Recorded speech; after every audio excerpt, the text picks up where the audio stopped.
What if I told you the rules that power engines and factories almost break down in the quantum world? And scientists just found a way to fix that. More than 200 years ago, a scientist named Count Rumford noticed something strange. While drilling cannon barrels, the metal kept getting hotter and hotter. From this, he realized a powerful idea. Heat is not a substance, it comes from motion.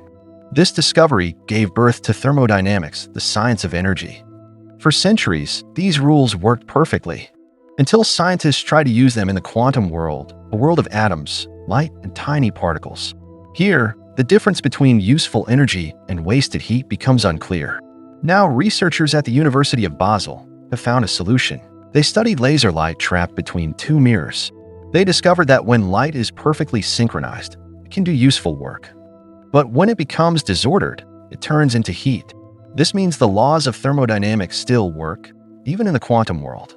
And this breakthrough could help power future quantum computers and quantum batteries.